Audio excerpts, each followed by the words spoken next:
যাকাত আপনার উপরে ফরজ, অথচ আপনি যাকাত দেন নাই, আপনার শাস্তি কি হবে? আমার আল্লাহ রাব্বুল আলামিন বলেন, ওয়াল্লাযীনা ইয়াকনিজুনা আয-যাহাবা ওয়াল ফিদ্দাতা ওয়া লা ইউনফিকুনাহা ফী সাবীলিল্লাহ ফাবাশশিরহুম বিআযাবিন আলীম। আমার আল্লাহ তার হাবিবকে লক্ষ্য করে বলেন, ইয়া রাসূলুল্লাহ, ইয়া হাবিবাল্লাহ, আপনি আপনার উম্মতদেরকে জানায়া দেন, যারা স্বর্ণ এবং রূপা এই দুইটা জিনিস অথবা নগদ অর্থকে যারা জমা করে রাখে, স্বর্ণ এবং রূপা, যারা এই দুইটা জিনিসকে অথবা এর সমপরিমাণ টাকা অর্থ যদি সে জমা করে রাখে, ওয়ালা ইউনফিকুনাহা ফী সাবীলিল্লাহ, আর এই স্বর্ণ এবং রূপা অর্থের যেই পরিমাণ যাকাত আছে, ইউনফিকুনাহা ফী সাবীলিল্লাহ, সেটা সে আল্লাহ পাকের রাস্তায় ব্যয় করে না, খরচ করে না, সে সদকা করে না, যাকাত দেয় না। হাবিব, আপনি তাদেরকে আপনি সুসংবাদ দেন, আপনি তাদেরকে সুসংবাদ দেন। এখানে কোরআনে বলা হয়েছে সুসংবাদ, এখানে দুঃসংবাদের কথা বলা হয় নাই। কি সুসংবাদ দিবেন? ফাবাশশিরহুম বিআযাবিন আলীম। ইয়া রাসূলুল্লাহ, ইয়া হাবিবাল্লাহ, আপনি তাদেরকে সুসংবাদ দেন, তাদেরকে আপনি জানায়া দেন, তাদের জন্য রয়েছে যন্ত্রণাদায়ক, কষ্টদায়ক শাস্তি। তাহলে শাস্তির কথা যে বলছে, এটা কি সুসংবাদ না দুঃসংবাদ? কথা বলেন, কি সংবাদ? দুঃসংবাদ। কেন সুসংবাদের কথা বলা হয়েছে? তাদেরকে খুশি করার জন্য, বুঝার জন্য যে তোমাদেরকে সুসংবাদ দেওয়া হয়েছে। খবরদার, তোমাদের এই যে জমাকৃত স্বর্ণ রয়েছে, অলংকার রয়েছে, রূপা রয়েছে, নগদ অর্থ টাকা জমাকৃত রয়েছে, এগুলার যাকাত যা আছে সেটা তুমি দিয়ে দাও। আর যদি না দাও, তোমার জন্য যন্ত্রণাদায়ক, কষ্টদায়ক শাস্তি রয়েছে। কি শাস্তি? সেই কথাটা আল্লাহ পাক পরের আয়াতে উল্লেখ করছে, ইয়াউমা ইউহলা আলাইহা ফি নারি জাহান্নাম। যাদের উপরে যাকাত ফরজ হয়েছে অথচ যাকাত দেয় নাই, স্বর্ণ অলংকার রয়েছে, জমা করে রাখছে, টাকা জমা করে রাখছে, যাকাত দেয় নাই। আমার আল্লাহ সূরা তাওবার 35 নম্বর আয়াতে আল্লাহ বলেন, ইয়াউমা ইউহলা আলাইহা ফি নারি জাহান্নাম। কাল হাসরের কঠিন মুসিবতের দিনে, কিয়ামতের দিনে আপনার সেই জমাকৃত সম্পদ, স্বর্ণ এবং অলংকার গুলা, টাকাগুলা, আমার আল্লাহ পাক এই অর্থগুলা, এগুলা জাহান্নামের আগুনের মধ্যে জ্বালানো হবে। ফি নারি জাহান্নাম, জাহান্নামের আগুনের মধ্যে জ্বালানো হবে। জ্বালানোর পর এই স্বর্ণ আর এই রূপাগুলো আপনার এগুলা গলে যাবে, পানির মতন গলে যাবে। গলে যাওয়ার পর এবার যাদের উপরে যাকাত ফরজ ছিল, তাদের শরীরের 3 জায়গায় শাস্তি দেওয়া হবে। কয় জায়গায়? একটু কথা বলেন, কয় জায়গায়? 3 জায়গায়। 1 নম্বর, ফাতুকুয়া বিহা জিবাহুহুম, ওই স্বর্ণ অলংকার গুলা দিয়ে আপনার 1 নম্বরে আপনার কপালের মধ্যে দাগ দেওয়া হবে। ফাতুকুয়া বিহা জিবাহুহুম ওয়া জুনুবুহুম, 2 নম্বরে আপনার শরীরের পাজরের মধ্যে আপনার দাগ দেওয়া হবে। ওয়া যুহুরুহুম, আপনার পিঠের মধ্যে দাগ দেওয়া হবে। তাহলে 1 নম্বরে কপালে দাগ দেওয়া হবে। ওই স্বর্ণগুলো গরম করে, গরম তিক্ত গরম এই স্বর্ণ অলংকার দিয়ে আপনার 1 নম্বর কপালে দাগ দিবে, 2 নম্বর আপনার পাজরে দাগ দিবে, 3 নম্বর আপনার পিঠের মধ্যে দাগ দিবে। এটা আল্লাহর কোরআনের কথা। তারপরে বলা হবে, হাদা মা কানাসতুম লিআনফুসিকুম, ওই স্বর্ণ তখন জবাব দিবে, আপনার সম্পদগুলো তখন জবাব দিবে, হাদা মা কানাসতুম লিআনফুসিকুম, তোমাকে যে শাস্তি দেওয়া হচ্ছে, এই শাস্তিগুলো হচ্ছে যে তুমি দুনিয়াতে যে স্বর্ণ অলংকার অর্থগুলো জমা করে রাখছো, সেই অর্থ অলংকার স্বর্ণগুলো। কথা কি বুঝাইতে পারছি? এবার আসেন যাকাত না দেওয়ার শাস্তি। হাদিসে নবীজি কি বলছেন? ক্বালা রাসূলুল্লাহি সাল্লাল্লাহু আলাইহি ওয়াসাল্লাম, মান আতাহু আল্লাহু মালা ফালাম ইউআদ্দি যাকাতাহু মুথিলা লাহু মালুহু ইয়াওমাল কিয়ামাহ شجاعا أقرع له زبيبتان يطوقه يوم القيامة ثم يأخذ بلهزمتيه يعني بشدقيه ثم يقول أنا مالك أنا كنزك আমার নবী বলেন, এ আমার উম্মতেরা, তোমাদেরকে যে আমার আল্লাহ সম্পদ দিয়েছেন, অর্থ দিয়েছেন, টাকা দিয়েছেন, ধন দৌলত দিয়েছেন, তোমরা এই সম্পদের যাকাত আদায় করে দাও। ফালাম ইউআদ্দি যাকাতাহু, যেই ব্যক্তি আল্লাহ পাক সম্পদ দিয়েছেন অথচ সে তার সম্পদের যাকাত দেয় নাই, স্বর্ণ অলংকারের যাকাত দেয় নাই, তার সম্পদটা কি করা হবে? মুসিলা লাহু মালুহু ইয়াউমাল কিয়ামাতি শুজাআন أقرع له زبيبتان يطوقه يوم القيامة। আপনার সেই সম্পদ, সেই স্বর্ণ, সেই অর্থগুলাকে কাল হাসরের ময়দানে একটা বিষাক্ত সাপে পরিণত করা হবে। বিষাক্ত একটা সাপ হয়ে যাবে। এই সাপের মাথার মধ্যে কোনো চুল থাকবে না, এটা টাক বিশিষ্ট থাকবে। যেমন আপনাদের যাদের বয়স হয়েছে, আস্তে আস্তে ছোটকালে যেরকম যেমন চুল ছিল, এখন কি তেমন চুল আছে? বয়স বাড়তেছে, চুল পড়তেছে, সব কিছু আস্তে আস্তে অসুস্থ হচ্ছে। ঠিক নবীজি বলছেন, সুজাআন আকরাউ লাহু যাবিবাতান, যেই সাপটা আপনার সম্পদে পরিণত হবে, সেই সাপের মাথা কোনো চুল থাকবে না, বয়স্ক সাপ হবে। এবং যাবিবাতান, তার চোখের উপরে দুইটি কালো দাগ থাকবে, বিষাক্ত দুইটি কালো দাগ থাকবে। ইয়ানি তুম যাবিবাতান ইউতাউকুহু ইয়াউমাল কিয়ামাহ, এবং ওই সাপটা কাল কিয়ামতের দিন আপনার গলার মধ্যে মালা পরাবে। সে নিজে তার পুরো যেই শরীরের দেহ রয়েছে পুরাটার মধ্যে আপনাকে মালা পরাবে, পেঁচাবে। পেঁচানোর পর এবার কি করবে? তুম্মা ইয়াখুযু বিলিহজিমাতাইহি ইয়ানি বিসিদকাইহি, এই সাপটা আপনার গালের দুই পাশে কামড় দিয়ে ধরবে, দুই পাশ থেকে সে আপনাকে ধরবে। ইয়ানি বিসিদকাইহি, এবং আপনার দুই চুয়ালে, যেই দুই গাল, এই দুই গালের চুয়ালে আপনাকে কামড় দিয়ে ধরবে।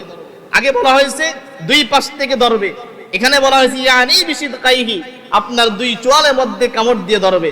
এরপরে সাপে কি বলবে দেখেন, তুম্মা ইয়াকুলু আনা মালুকা আনা কানজুকা, হে মানুষ, আমি তোমার মাল, আমি তোমার অর্থ, আমি তোমার সম্পদ, আনা কানজুকা, যা তুমি দুনিয়াতে জমা করেছিলে, সেই সম্পদটা আল্লাহ পাক আমাকে বিষাক্ত একটি সাপে পরিণত করার পর সেই সাপটা আজকে আমি তোমাকে শাস্তি দিব, আর এই শাস্তিটা কিয়ামত পর্যন্ত আমি তোমাকে দিতে থাকবো। বলেন নাউজুবিল্লাহ। শাস্তি ভোগ করতে রাজি আছেন? এই শাস্তি ভোগ করতে রাজি আছেন? এবার আসেন আরেকটা হাদিস শুনে, যে মহিলারা স্বর্ণে যাকাত দেয় না, মহিলারা স্বর্ণ লুকিয়ে রাখে, যাকাত দিতে চায় না, অর্থের যাকাত দিতে চায় না, সম্পদ খালি জমা করে রাখে, তাদের সম্পর্কে নবী দুইটা হাদিস বলেছেন। এবার আসেন হযরত আব্দুল্লাহ ইবনে মাসউদ রাদিয়াল্লাহু তাআলা আনহুর স্ত্রী হযরত যায়েনাব রাদিয়াল্লাহু তাআলা আনহু, তার থেকে হাদিস আসছে, তিনি বলেন, খতবানা রাসূলুল্লাহ সাল্লাল্লাহু আলাইহি ওয়াসাল্লাম, একদিন আমাদেরকে রাসূলুল্লাহ সাল্লাল্লাহু আলাইহি ওয়াসাল্লাম আমাদেরকে লক্ষ্য করে উদ্দেশ্য করে বলেন, আমাদের সামনে তিনি ভাষণ দিচ্ছেন, বক্তৃতা দিচ্ছেন, আমাদেরকে তিনি বলেন, ইয়া মাশারান নিসা, হে মহিলা জাতিরা, হে মহিলারা শুনো, তোমাদেরকে আল্লাহ পাক যে অর্থ দিয়েছেন, যে অলংকার দিয়েছেন, যে স্বর্ণ দিয়েছেন, যে রূপা দিয়েছেন, তাসাদদাকনা, তোমরা তোমাদের অলংকারাদির সদকা দাও, ওয়ালাউ মিন হুরিকুন্না, যদিও তোমার স্বর্ণ, যদিও তোমার রূপা তোমার কাছে থাকে, তারপরও তুমি সেই অর্থ, সেই স্বর্ণ, সেই রূপার যাকাত তুমি আদায় করে দাও। আজ যদি যাকাত যদি না দাও কি হবে? ফাইন্নাকুন্না আহলি আকসারু জাহান্নামা ইয়াউমাল কিয়ামাহ, এই হাদিসের ব্যাখ্যায় মুহাদ্দিসিনে কেরাম বলেছেন, নবীজি বলছেন, আমি যখন মেরাজের রজনীতে আল্লাহর কাছে গেলাম, যাওয়ার পর আমাকে আমার আল্লাহ পাক জান্নাত এবং জাহান্নাম ভ্রমণ করালেন। জাহান্নামে যখন আমি গেলাম, যায়া দেখি সেখানে পুরুষের চাইতে নারীরা, বেশিরভাগ নারীরা জাহান্নামে জ্বলছে। আজ যদি ঠিক সেই ব্যাখ্যাটা এখানে মুহাদ্দিসিনে কেরাম তুলে ধরেছেন, ফাইন্নাকুন্না আহলি আকসারু জাহান্নামা ইয়াউমাল কিয়ামা, যদি তোমরা তোমাদের অলংকারাদির যাকাত না দাও তাহলে আমি দেখেছি মেরাজের রজনীতে পুরুষের চাইতে নারীরা বেশি জাহান্নামে।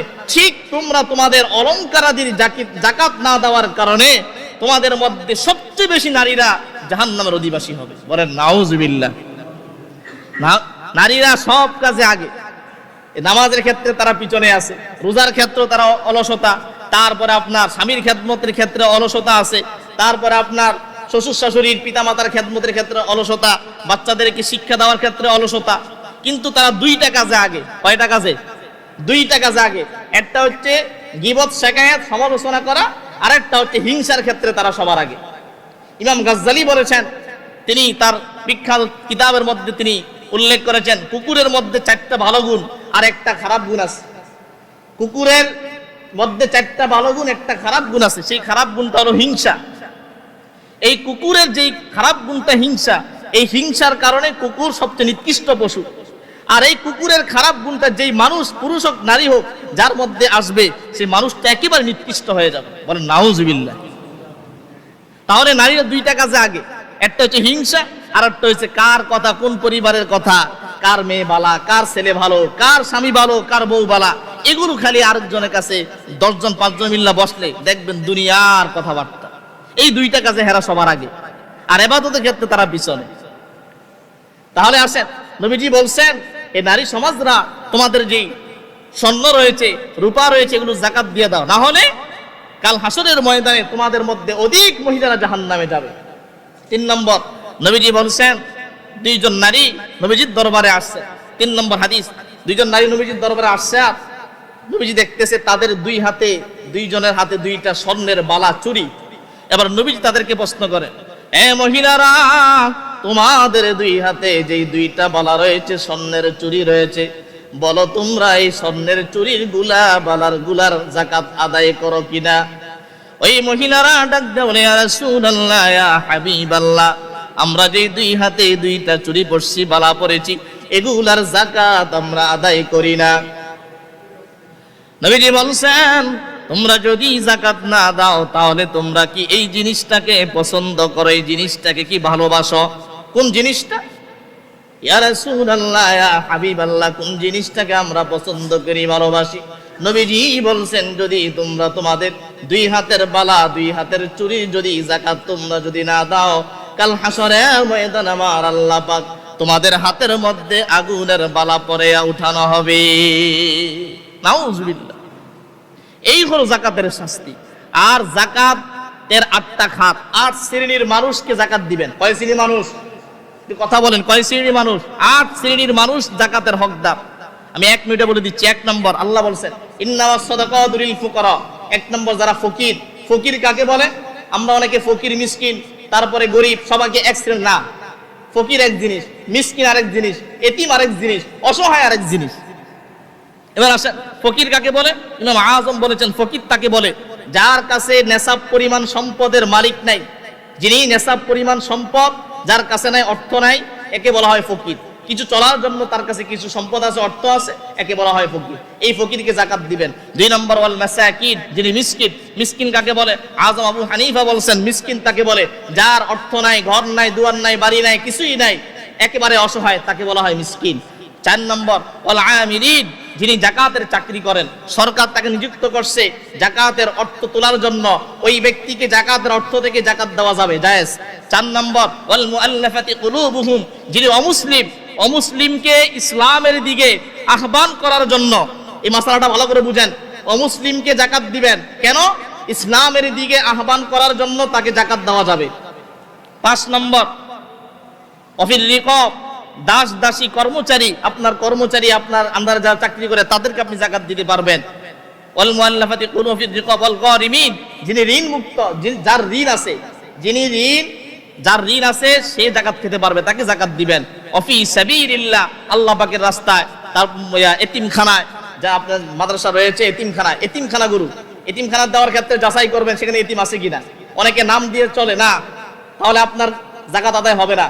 যেখানে সত্যিকারে এতিম আছে আপনি সেখানে যাকাত দিবেন। আবার এতিমখানা যাকাত দিতে গেলে অনেক হুজুররা তারা যাকাতের টাকা খেয়ালায়, এই যাচাই বাছাই করে দিবেন, খুব হিসাব নিকাশ করে যাকাতের টাকাগুলো এতিমখানায় দিবেন, তারপরে আপনি যেখানে মনে করেন এখানে পিওর এতিম আছে, এখানে তারা এতিমের খেতে তারা কি করে, টাকাটা ব্যয় করে, সেখানে আপনি যাকাত দিবেন।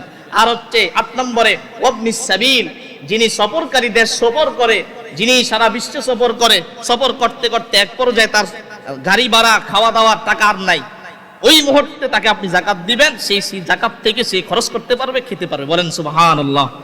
এরপরে আমরা আগামী সপ্তাহ শুনবো কোন কোন সম্পদে যাকাত আছে, কোন কোন সম্পদে যাকাত আছে, এগুলো আমরা আগামী সপ্তাহে শুনবো, যেহেতু সময় কম। আজকে যা বলছি এগুলো মেলে শাস্তির কথা, এগুলো আমরা মানতে পারি, আমল করতে পারি, আমরা যেন যাকাত সঠিকভাবে দিতে পারি। আল্লাহ পাক সকলকে তৌফিক দান করুন, আমিন। ওয়া আখির দাওয়ানা আনিল হামদুলিল্লাহি রাব্বিল আলামিন।